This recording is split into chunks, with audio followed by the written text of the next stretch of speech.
Olá pessoal, tudo bem? Espero que todos estejam bem. Dando continuidade à leitura da obra Fenômeno UFO, hoje eu gostaria de apresentar o seguinte título: Uma procissão dos condenados.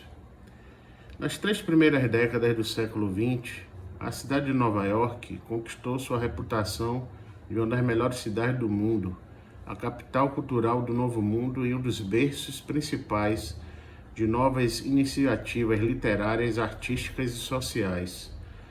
Festas literárias no Hotel Algonquin e as exposições de arte internacionalmente famosas como a Armory, em 1913, incrementavam o ambiente cultural que atraía talentosos e curiosos do mundo todo. Em meio a todo esse movimento e agitação, porém, talvez a mais revolucionária ventura daqueles anos tenha sido a que ocorreu em uma silenciosa sala de leitura na Biblioteca Pública de Nova York, onde Charles Fort trabalhava todos os dias cercado de pilhas de periódicos científicos, tomando notas com toda a atenção. Para um pensador tão revolucionário, Fort levava uma vida bastante comum. Nascido e criado em uma família rica em Albany, estado de Nova York, ele saiu de casa ainda na adolescência. Viajou o mundo de carona, casou-se com a cozinheira de seu avô e seguiu carreira jornalística na cidade de Nova York, onde passou o resto da vida. Aos 42 anos, ele herdou dinheiro suficiente para largar o jornalismo e dedicar a vida a um extraordinário programa de pesquisa sobre a natureza da realidade. Em seus anos como jornalista, Fort viu o pêndulo da opinião científica oscilar de um tema para outro e notou como os cientistas se vangloriavam de seus sucessos, esqueciam suas falhas e enfiavam pinos redondos em buracos quadrados, quando teorias diferentes das suas assim o exigiam. Um de seus exemplos favoritos foi o ardor dos autocumprimentos que sucedeu à descoberta do planeta Netuno em 1846, após as previsões do astrônomo Urbain Le Verrier. Como Fort explicara, no entanto, Le Verrier foi apenas uma das vozes da comunidade científica da época. Outros astrônomos com bases igualmente sólidas previram que haviam 2 planetas além da órbita de Urano ou nenhum. Assim, independentemente do que aparecesse no telescópio, os cientistas não perderiam tempo em soar suas trombetas como prova de sua infalibilidade.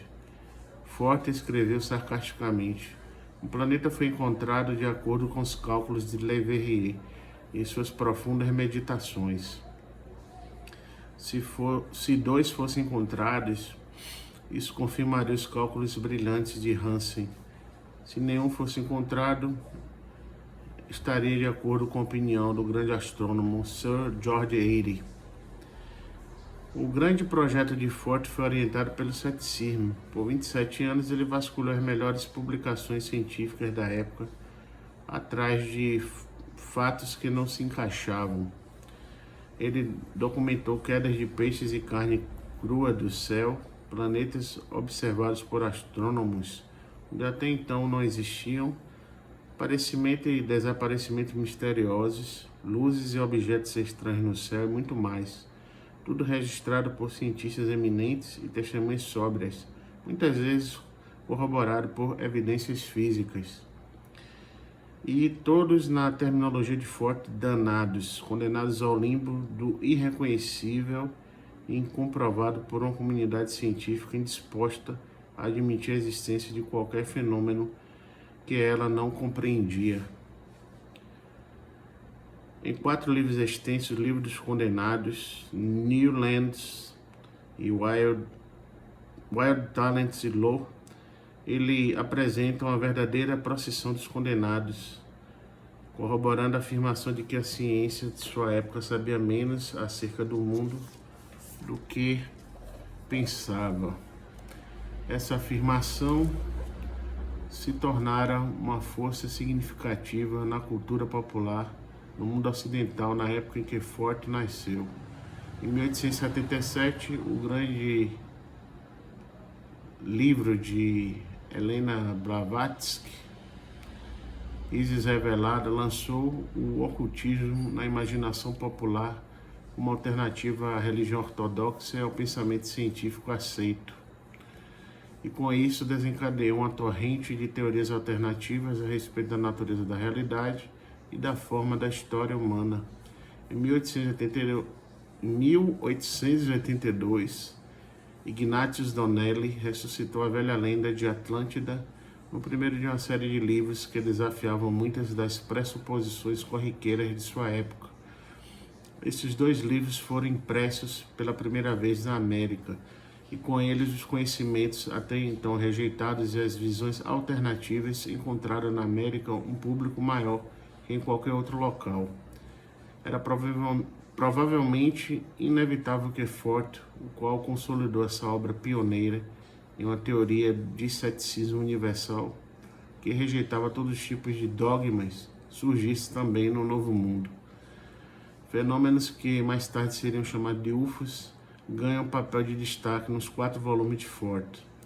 Os exemplos saltam das páginas: um corpo luminoso em formato de uma mesa quadrada pairando estático sobre a cidade de Niagara Falls em 13 de novembro de 1833, relatado no American Journal of Science.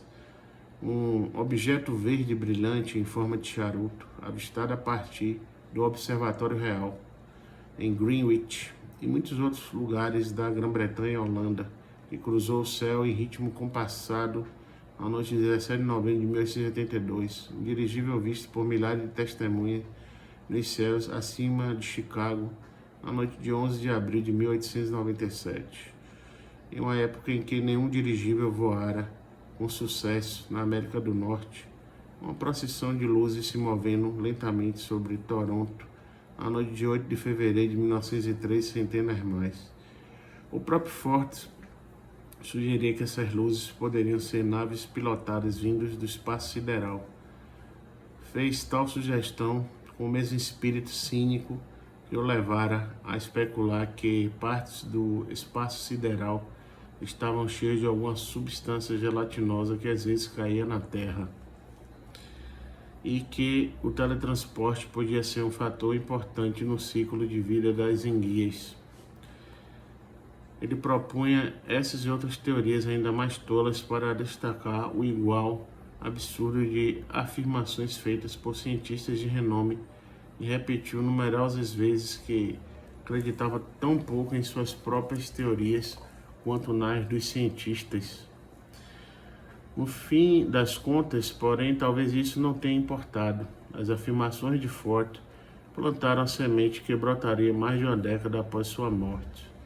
O legado de Fort se mostrou durável, principalmente porque seus livros conquistaram um público sobre o vasto espectro de pensadores alternativos do começo do século XX. Entre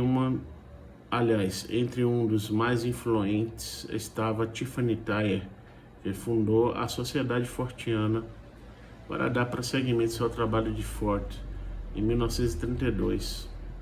Sincero com os próprios princípios, Fort se recusou a entrar para a sociedade e receber seu nome, e foi enganado para comparecer ao banquete inaugural.